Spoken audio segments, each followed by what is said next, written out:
रहे कि अभी सारे एक्साइज कांस्टेबल वाले और टीजीटी वाले जो विद्यार्थी हैं उनको लाठीचार्ज किया गया उनके ऊपर। अभी कुछ दिन पहले आपके कार्यकर्ता भी गए थे बीजेपी के, उनके ऊपर भी लाठीचार्ज हुआ था। तो जैसे ही लाठीचार्ज हुआ आपके बहुत सारे विधायक उसमें आप भी शामिल थे, आपने रोड पर वहाँ पे बैठ गए कि उनको क्यों मारा गया। तो फिर जब टीजीटी के विद्यार्थियों को मारा जा रहा था उस वक्त आप लोग क्यों नहीं उनका साथ दिए? तो यहाँ पे कहा था, काफ़ी अच्छा लगा सुनकर कि आपने कहा था कि जो किसान हैं जो खेती करते हैं वो भी एक ईश्वर के मतलब भक्त हैं और वो कभी अपने आप को छोटा ना समझिए, ना समझे कि हम तो किसानी करते रह गए फलाना गाड़ी पर घूमने लगा। आपने उसको इतना सम्मान दिया, मुझे काफ़ी अच्छा लगा।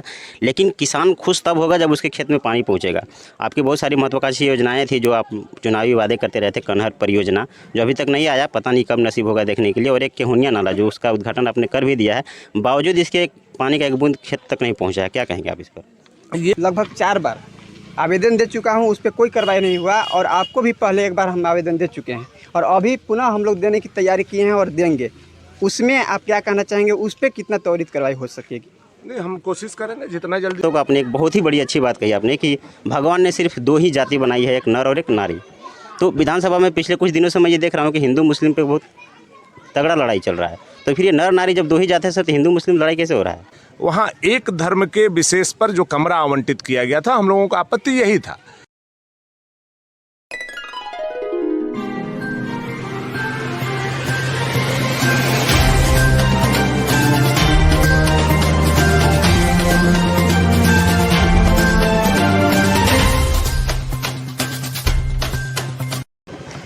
जय हिंद साथियों, जैसा कि आप देख पा रहे हैं कि आज हम करके पंचायत में हैं और हमारे साथ हैं आज भानु प्रताप शाही। कहा जाता है कि जब ये बोलते हैं तो इनकी बोली में एक दहाड़ सा एक आवाज़ आती है। विधानसभा में जब बोलते हैं तो इनकी आवाज़ विधानसभा की दीवारें लांघती हुई जनता की आवाज़ बनती है, वहाँ तक पहुँचती है। तो आज हमारे साथ ये बने हुए हैं और ये एक आयोजन हुआ था यहाँ पे शिव चर्चा। ये काफ़ी छोटे मोटे प्रोग्राम में भी ये सम्मिलित होती है, तो इनकी पहचान, यही इनकी गरिमा है। मुझे सवाल पूछेंगे भानु भैया, तो सबसे पहले तो आपको स्वागत करते हैं अपने भारत महान में। चलिए, बहुत बहुत धन्यवाद। शिव भक्तों को आपने एक बहुत ही बड़ी अच्छी बात कही आपने कि भगवान ने सिर्फ 2 ही जाति बनाई है, एक नर और एक नारी। तो विधानसभा में पिछले कुछ दिनों से मैं ये देख रहा हूँ कि हिंदू मुस्लिम पे बहुत तगड़ा लड़ाई चल रहा है। तो फिर ये नर नारी जब 2 ही जाते हैं तो हिंदू मुस्लिम लड़ाई कैसे हो रहा है? देखिए, ये जो बातें आई हैं उसको हम लोगों ने नहीं लाया था। अगर आप किसी धर्म तो है, उससे तो हम और आप इनकार नहीं कर रहे हैं। चाहे हमारे पूर्वजों ने बनाया या पहले से चली आ रही एक रीति रिवाज परंपरा हम लोगों की हो, धर्म है। और धर्म मानने वाले हिंदू मानने वाले हैं, इस्लाम मानने वाले लोग हैं, सिख मानने वाले लोग हैं, ईसाई मानने वाले लोग हैं, यहूदी मानने वाले लोग हैं। विभिन्न धर्म हमारे इस दुनिया में हैं।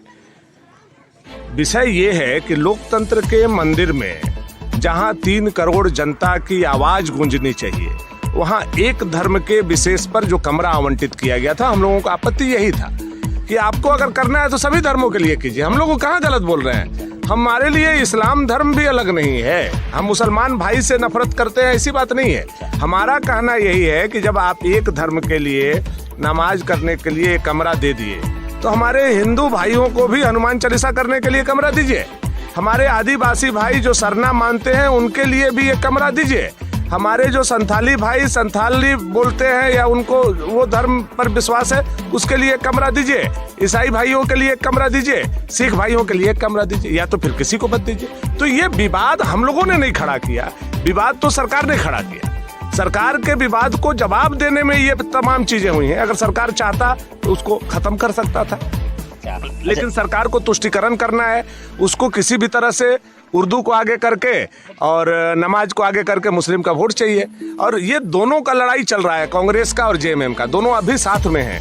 लेकिन हेमंत सोरेन जी के ऐसा उनको महसूस हो रहा है कि अगर मुस्लिम हमको वोट करने लगे इस झारखंड प्रदेश में, तो आज जो 30 सीट है वो 30 सीट के बदला में अगला बार हम 42 सीट ले आएंगे। तो हम कांग्रेस के कदम पर नहीं रहेंगे, हमारा अपना सरकार बनेगा। तो लड़ाई मुस्लिम के वोट के लिए है, जिसके लिए नमाज की कक्ष उन्होंने खोला। और जो जेन्युइन बात है, जो जनता की बात है, उसको हम लोगों ने सदन में रखा। अच्छा, एक और बात आपने यहाँ पर रखा हुआ है, जिस पिछले कुछ दिनों से एक लड़ाई और चल रही है जिसमें आप काफ़ी अग्रणी भूमिका निभा रहे हैं। उसके लिए हम पूरे पलामू प्रमंडल की ओर से आपको धन्यवाद देना चाहेंगे। वो लड़ाई इस बात की है कि हिंदी और भोजपुरी को उन्होंने रीजन लैंग्वेज से हटा दिया है हेमंत सोरेन ने, और आपने उसका लड़ाई लड़ाई, उसके लिए तो हम दिल से धन्यवाद आपको देंगे पूरी जनता की ओर से। लेकिन हम ये कितना उम्मीद कर सके कि हमारे भानु, जिनको एक शेरे भानु कहा जाता है, तो हिंदी और भोजपुरी को उसका सम्मान दिला पाएंगे और ये हमारा पलामू का जो शान है उसको बचा पाएंगे आप? बिल्कुल, आप हम पर विश्वास कर सकते हैं। हम लोगों की लड़ाई हमारे हक में है और यह राजनीतिक लड़ाई नहीं है।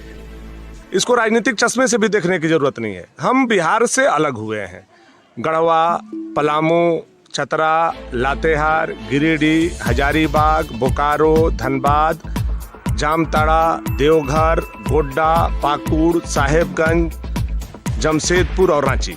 यहाँ मैक्सिमम लोग हिंदी बोलने वाले, मगही बोलने वाले, भोजपुरी बोलने वाले, अंगिका बोलने वाले और मैथिली बोलने वाले। हम झारखंड के जितने किनारे किनारे लोग हैं, हम लोग सारे इस भाषा को बोलते हैं। अब हम कल एग्जाम में बैठे, हमसे पूछा जाए कि आप कौन सा रीजनल लैंग्वेज है आपका, कौन सा देहाती भाषा है आपका, तो हम क्या लिखेंगे? हम लिखेंगे मगही बोलते हैं, चाहे यहाँ के आदिवासी हो या यहाँ के दलित हो या यहाँ के पिछड़ा हो या अगड़ा हो या मुस्लिम हो, वो लोग भी लिखेंगे कि हमारा रीजनल भाषा जो है मगही और भोजपुरी है। तो सबसे बड़ा हेमंत सोरेन जी ने गलती ये किया कि अब चाहे चपरासी का बहाली हो, पुलिस का बहाली हो, शिक्षक का बहाली हो या किसी कर्मी का बहाली हो, जैसे ही भाषा का कॉलम से उन्होंने मगही, भोजपुरी, हिंदी, अंगिका, मैथिली को हटा दिया, तो हमारे बच्चे कैसे एग्जाम देंगे? वो तो बैठ ही नहीं पाएंगे। तो ये हमारा सवाल नहीं है, ये पूरे पलामू सहित पूरे लगातार 14 जिलों के अस्मिता का सवाल है, उनके भविष्य का सवाल है। हम विधायक केवल करके में पीसीसी बनाने के लिए नहीं बने हैं, पानी टंकी और बिजली देने के लिए नहीं बने हैं। जब हम करके के बच्चों का नौकरी अगर छीना जा रहा हो या पूरे पलामू प्रमंडल सहित 14 जिला के बच्चों का नौकरी इस कानून के माध्यम से छीना जा रहा हो, उस समय हम चुप रहे तो हमारे विधायकी को लानत है। ऐसा विधायकी को 100 बार हम त्याग पत्र दे देंगे, लेकिन यह लड़ाई हम लड़ेंगे। हिंदी में हमारे बच्चे पढ़ते हैं, हमारे बच्चे उर्दू में नहीं पढ़ते हैं। आप किसी स्कूल में चले जाइए, हिंदी में पढ़ते हैं, चाहे वो आदिवासी के बच्चे हो, चाहे दलित के बच्चे हो, या हमारे बच्चे हो या पिछड़ी जाति के बच्चे हो, वो हिंदी भाषा में पढ़ते हैं। तो आप हिंदी के साथ जो खिलवाड़ कर रहे हैं और उर्दू को स्थापित कर दिया, सबसे बड़ी बात हमारी ये यहाँ आपत्ति है कि उर्दू कहाँ पढ़ाई होती है? केवल और केवल मदरसा। मैं उनका विरोध नहीं कर रहा हूँ, आपको भी हक मिलना चाहिए, मुस्लिम के भाइयों को हक मिलना चाहिए, लेकिन हम उर्दू तो नहीं पढ़ रहे हैं ना। हमारे दलित भाई, आदिवासी भाई, पिछड़े भाई, अगड़े भाई तो नहीं ना उर्दू पढ़ रहे हैं। उर्दू तो मात्र एक कम्युनिटी पढ़ रही है, बाकी जो पूरा हमारा सोसाइटी है, पूरा समाज है, वो कहाँ जाएगा? तो इसका मतलब है कि आने वाला समय में विधानसभा में नमाज कक्ष खुलेगा और जब बहाली होगा उसमें उर्दू कक्ष खुलेगा। तो हम लोग झाल बजाने के लिए पैदा हुए हैं क्या? एक और सवाल इससे हम हटके पूछेंगे आपसे कि आपने कहा था कि करके के युवाओं का जब नौकरी छीनेगा तो हम वहाँ पे हल्ला जरूर करेंगे। सारे एक्साइज कांस्टेबल वाले और टीजीटी वाले जो विद्यार्थी हैं वहाँ पे गए हुए थे, उनको लाठीचार्ज किया गया उनके ऊपर। अभी कुछ दिन पहले आपके कार्यकर्ता भी गए थे बीजेपी के, उनके ऊपर भी लाठीचार्ज हुआ था। तो जैसे ही लाठीचार्ज हुआ, आपके बहुत सारे विधायक उसमें आप भी शामिल थे, आपने रोड पर वहाँ पे बैठ गए कि उनको क्यों मारा गया। तो फिर जब टीजीटी के विद्यार्थियों को मारा जा रहा था, उस वक्त आप लोग क्यों नहीं उनका साथ दिए? नहीं, आप स्मरण कीजिए, जब सहायक पुलिस पर लाठी चलाई गई, जब पंचायत सचिव अभ्यर्थी पर चलाई गई, जब कंप्यूटर ऑपरेटर पर चलाया गया, हर लाठी चार्ज के बाद भानु प्रताप साहिब मोहराबादी गया है और विधानसभा में सवाल उठाया है। हम हर समय नौजवानों के साथ, बेरोजगारों के साथ खड़े हैं और हमारे रहते हुए हम लाठी को तो नहीं रोक सकते हैं, लेकिन उनके लिए प्रोटेस्ट जरूर करेंगे। इस सरकार को घुटना टेकवाएंगे हिंदी पर। आप देखिएगा, हिंदी पर, भोजपुरी पर, मगही पर, मैथिली पर और अंगिका पर इस सरकार को घुटना के बल अगर नहीं रगड़वा दिए तो भानु प्रताप शाही हमारा नाम नहीं, क्योंकि हमारे बच्चों के भविष्य का सवाल है। ये हमारे विधायकी का सवाल नहीं। हमको रिजाइन करना होगा, हम कर देंगे। हम क्या करेंगे विधायक रह करके जब हमारा बच्चा का नौकरी नहीं करेगा? उसको आप बिहारी मानिएगा झारखंड में रहते हुए। अब करके का कितना पहले रहने वाले लोग हैं बताइए? यहाँ चाहे प्रजापति हो, चाहे हमारे दलित हो, चाहे हमारे चंद्रवंशी हो, चाहे किसी भी जाति के लोग, कितने 100 साल से रह रहे हैं और आप कहिएगा कि आप बिहारी हैं, आपके बच्चा को नौकरी नहीं देंगे? तो ये तो अन्याय है कि नहीं है? इसकी लड़ाई हम लड़ रहे हैं, पूरे स्वाभिमान की हमारी लड़ाई है। आपकी लड़ाई के साथ आप हमारी पहचान को नहीं छीन सकते, हमारे रहते हमारी पहचान को नहीं छीन सकते। ये हम चूड़ी पहन करके नहीं, हम लोग पलामू के लोग बैठे हुए हैं, हम लोग हथकड़ी पहनने के लिए भी तैयार हैं। एक और क्वेश्चन लास्ट में पूछेंगे बस। अभी आपने जो यहाँ पे कहा था, काफ़ी अच्छा लगा सुनकर कि आपने कहा था कि जो किसान हैं, जो खेती करते हैं, वो भी एक ईश्वर के मतलब भक्त हैं और वो कभी अपने आप को छोटा ना समझिए, ना समझे कि हम तो किसानी करते रह गए, फलानवा गाड़ी पर घूमने लगल। आपने उसको इतना सम्मान दिया, मुझे काफ़ी अच्छा लगा। लेकिन किसान खुश तब होगा जब उसके खेत में पानी पहुँचेगा। आपकी बहुत सारी महत्वाकांक्षी योजनाएँ थी जो आप चुनावी वादे करते रहते, कन्हर परियोजना जो अभी तक नहीं आया, पता नहीं कब नसीब होगा देखने के लिए, और एक केहुनिया नाला जो उसका उद्घाटन आपने कर भी दिया है, बावजूद इसके पानी का एक बूंद खेत तक नहीं पहुँचा है। क्या कहेंगे आप इसको? ये दोनों योजनाएं लगभग आने की स्थिति में है। आप भी जानते हैं, हम भी जानते हैं, और कोर्ट में मामला लंबित है कन्हर का। हमारे पिताजी इसको लगातार इस उम्र में 93 साल के उम्र में लड़ाई लड़ रहे हैं। लड़ते कोर्ट से डिग्री भी हो गया है, उसका एस्टिमेट भी हो गया है, भू अर्जन की भी काम प्रक्रिया चल रहा है, सर्वे भी हो गया है, आप लोग सब जानते हैं। 13 साल हो चुका है। लगातार कुछ प्रक्रिया है, चूँकि लंबा छत्तीसगढ़ का पार्ट जो है डूब रहा है और छत्तीसगढ़ का कुछ ऑब्जेक्शन है जिसको मीट किया जा रहा है। तो तो मुझे लगता है कि वो जैसे ही मीट हो जाएगा, डंडई प्रखंड हमारा जैसे पनघटवा से आज पक्का नहर दे करके हम सिंचित कर रहे हैं, तो आने वाला समय में उसी तरह का जो हमारा सुअरजंघा के पास और लावादोनी के पास एक बहुत बड़ा डैम बना करके और यहीं से पूरे गढ़वा जिला को सिंचित करने का हम लोगों का प्लान है। दूसरा प्लान, हम लोग कन्हर से अभी पाइपलाइन का भी पानी ला रहे हैं। जब तक बियर नहीं बन जा रहा है, कन्हर से पानी लिफ्ट करा करके, सोन से भी पानी हम लोग लिफ्ट करा रहे हैं, काम लगा हुआ है। आप देखे होंगे आदरणीय मुख्यमंत्री रघुबर दास जी ने उसका शिलान्यास किया था, वो काम लगा हुआ है। रमुना तक सोन का पानी उधर से हम लिफ्ट कर रहे हैं और रमुना से इधर हम लोग कन्हर के पानी को लिफ्ट करके लाना है। वो पानी भी लावादोनी में ही हम लोग गिराएंगे। तो वो प्रक्रिया प्रोसीजर चालू है, टेंडर हो चुका है। रहा बात आपका केहुनिया नाला का, तो फॉरेस्ट में फंसा हुआ है, आप भी जानते हैं। अब फॉरेस्ट का लफड़ा कितना, आखिर जनता का पैसा तो उसमें चला गया सर। फॉरेस्ट, रेलवे और बिजली, ये 3 गो ऐसा विभाग है और ऐसा कानून है कि जो फंसता है वही इस बात को समझता है। तो हम लोग लगे हुए हैं कि जल्दी से जल्दी केहुनिया का भी मामला हल हो जाए। चलिए, मात्र एक क्वेश्चन आपसे पूछेंगे बस एक, क्योंकि जब आप चुनाव क्या बोले, राजनीति में जब पहला बार आप कदम रखे हुए थे, उस वक्त आप भी काफ़ी छोटे हो, तो हम तो उस वक्त बहुत छोटे थे, मुझे याद भी नहीं है आपके कब इस धरती पे पहली बार आए हुए थे। लेकिन आपका एक भाषण मुझे बहुत याद आता है। आपने कहा था कि मेरा गांव कदवन है और ये करके, क से करके और क से कदवन, आपको भी याद होगा। तो ये गांव को हम कभी भूलेंगे नहीं, ये मेरा अपना गांव है। तो फिर करके, क से कदवन और क से करके को विशेष अभी तक 12 साल आपका लगता है विधायकी करते हुए हो गया, पिछला ये दूसरा कार्यकाल में, पहले भी आप 5 साल पूरा कर चुके हैं। करके को विशेष अभी तक आपने क्या दिया है और क्या देने वाले हैं? करके को जो भी हमने दिया है विशेष दिया है। अभी तो कुछ दिख नहीं रहा है सर। ये हम याद कराना चाहेंगे। आप खुद बोल रहे हैं कि हम छोटे हैं, पहले करके हम लोग आते थे, तो जो जिस समय में अभी हम आए हैं, ये कुआर कार्तिक का महीना या सावन आषाढ़ भादो का महीना, तो करके आने से पहले जूता हाथ में और साइकिल का पार पर होता था। तो हम लोगों ने तो पहले उससे निजात दिलाया कि आज करके के लोग सम्मान के साथ अपने गांव में पहुंच रहे हैं। जब मैं पहला बार विधायक बना था, करके में हम लोग जब भी कार्यक्रम करते थे तो ढिबरी और लालटेन जला करके करते थे, तो वो हमने बिजली यहाँ आपको देने का काम किया। करके में स्कूल की स्थापना हम लोगों ने कई टोलों पर करने का काम किया। करके के जो गली है उसको भी पीसीसी भी बनवाने का काम हमने किया।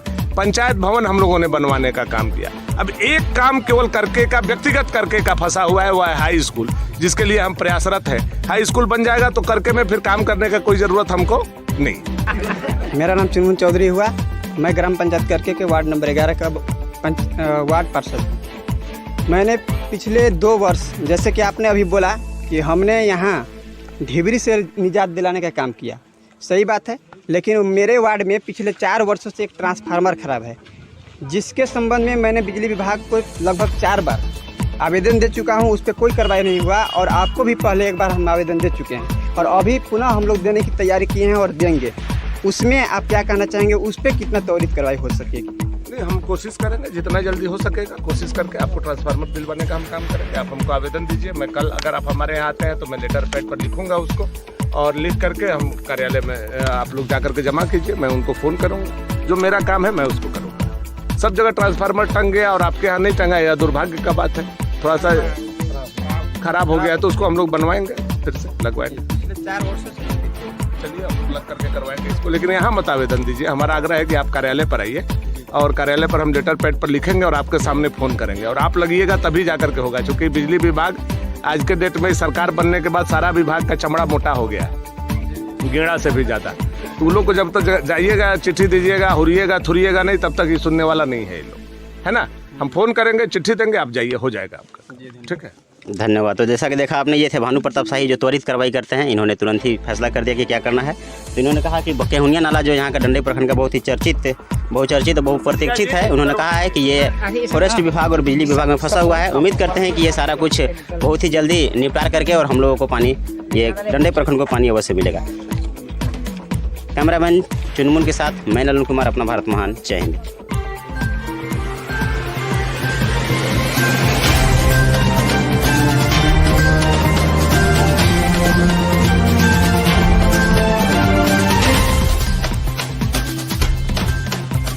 अपने निजी विद्यालय को जोड़े स्कूल इंडिया 24 के साथ और बनाएं अपने स्कूल को डिजिटल। गूगल प्ले स्टोर से डाउनलोड करें स्कूल इंडिया 24। अधिक जानकारी के लिए इस नंबर पर कॉल करें।